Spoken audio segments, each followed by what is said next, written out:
ഞങ്ങളുടെ ചാനലിലേക്ക് എല്ലാവർക്കും സ്വാഗതം. ഇന്ന് ഈസിയായി എങ്ങനെ ഞങ്ങൾ ടൊമാറ്റോ ചട്നി ഉണ്ടാക്കാമെന്നാണ് ഇവിടെ കാണിച്ചു തരാൻ പോകുന്നത്. അതിന് വേണ്ടി 2 പഴുത്ത ടൊമാറ്റോ, 2 വെല്ലുള്ളി, കുറച്ച് മല്ലിയില, കുറച്ച് ഉപ്പ്, കറിവേപ്പില, പുളി, വെളുത്തുള്ളി, പച്ചമുളക്, ഇഞ്ചി, 1 ടേബിൾ സ്പൂൺ കടലപ്പരിപ്പ്, 1 ടേബിൾ സ്പൂൺ ജീരകം എന്നിവ എടുത്തിട്ടുണ്ട്.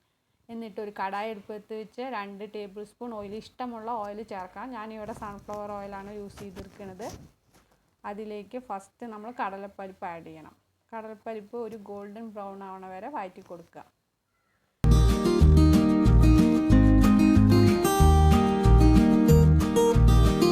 പച്ചമുളക് 2 3 ചേർക്കാവുന്നതാണ്. എരിവിനനുസരിച്ചിട്ട് ഇഷ്ടം പോലെ ചേർക്കാവുന്നതാണ്. ഇപ്പോൾ കടലപ്പരിപ്പ് കുറച്ച് ഗോൾഡൻ ബ്രൗൺ ആയി വന്നിട്ടുണ്ട്. അതിനുശേഷം നമ്മൾ ജീരകം ആഡ് ചെയ്ത് കൊടുക്കാവുന്നതാണ്. ഇപ്പോൾ ജീരകം ആഡ് ചെയ്തിട്ടുണ്ട്. അതും ഇതും നല്ലപോലെ മിക്സായി വരട്ടെ. ജീരകം മൂത്ത് വരുമ്പോൾ നല്ല സ്മെല്ല് വരും. അതിന് ശേഷം മാത്രമേ നമ്മൾ ഉള്ളിയും തക്കാളിയും എല്ലാം ആഡ് ചെയ്ത് കൊടുക്കാൻ പാടുള്ളൂ. ഇത് രണ്ടും നല്ലപോലെ മിക്സായ ശേഷം നമ്മൾ തക്കാളിയും കട്ട് ചെയ്ത് വെച്ച തക്കാളിയും ഉള്ളിയും ഇതിലേക്ക് ആഡ് ചെയ്ത് കൊടുക്കണം. നല്ല സ്മൂത്താക്കി പേസ്റ്റ് ആവണ വരെ അത് ആഡ് ചെയ്ത് കൊടുക്കണം. നല്ല സോഫ്റ്റ് ആവട്ടെ.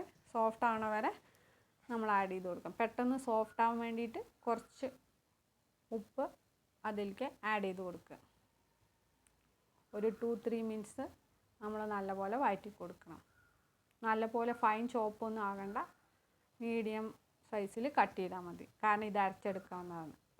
അതിന് ശേഷം പച്ചമുളക്, വെളുത്തുള്ളി, ഇഞ്ചി, പുളി, കറിവേപ്പില എല്ലാം അതിലേക്ക് ആഡ് ചെയ്ത് നല്ലപോലെ മിക്സ് ആക്കുക.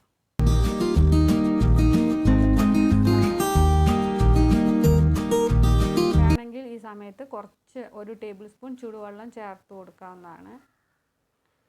തക്കാളിയിൽ തന്നെ വെള്ളം ഉണ്ടാവുകൊണ്ട് അതിൻ്റെ ആവശ്യമില്ല. വേണമെങ്കിൽ മാത്രം ചേർത്ത് കൊടുത്താൽ മതി. നല്ല സോഫ്റ്റായി വരാൻ നമുക്ക് ഇതൊന്ന് മൂടി വെച്ച് ഒരു 2 മിനിറ്റ്സ് വേവിക്കാവുന്നതാണ്.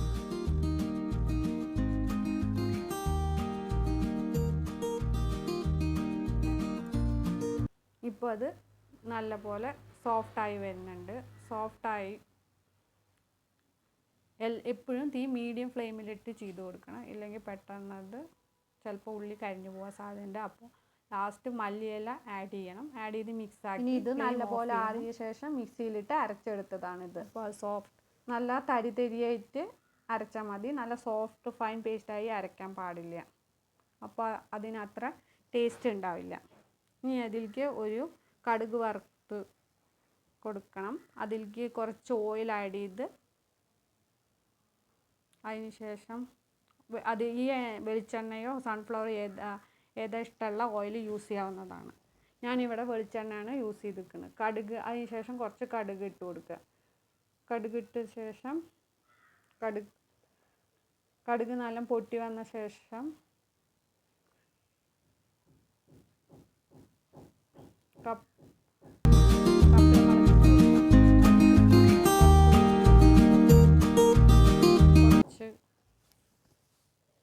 കായപ്പൊടി ഇട്ട് കൊടുക്കാം. എന്നിട്ട് അത് കായപ്പൊടി ഇട്ട് അതെല്ലാം നല്ലപോലെ മിക്സാക്കി ലാസ്റ്റ് കുറച്ച് കറിവേപ്പിലയും കൂടി ആഡ് ചെയ്ത് കൊടുക്കുക. ഇത് നമ്മൾ ചട്നിയിലേക്ക് ആഡ് ചെയ്ത് കൊടുത്തു. ആഡ് ചെയ്യാൻ പോവാണ്. നല്ലപോലെ മിക്സാക്കണം. ഇപ്പോൾ ഇത് നല്ലപോലെ മിക്സാക്കണം. മിക്സാക്കിയിട്ട് നമുക്ക് ഇത് ഇഡ്ഡലി, ദോശയുടെ കൂടെയൊക്കെ സൂപ്പർ ടേസ്റ്റാണ്. ഒരു ദിവസം കേട് വരാതെ നമ്മുടെ സൂപ്പർ ചട്നി റെഡി. നിങ്ങൾക്ക് ഇഷ്ടമായെങ്കിൽ ലൈക്ക് ചെയ്യുക, ഷെയർ ചെയ്യുക, സബ്സ്ക്രൈബ് ചെയ്യുക. എല്ലാവരും ട്രൈ ചെയ്ത് നോക്കാൻ മറക്കരുത്. കമൻറ്റ് ചെയ്യും വേണം. Thank you so much.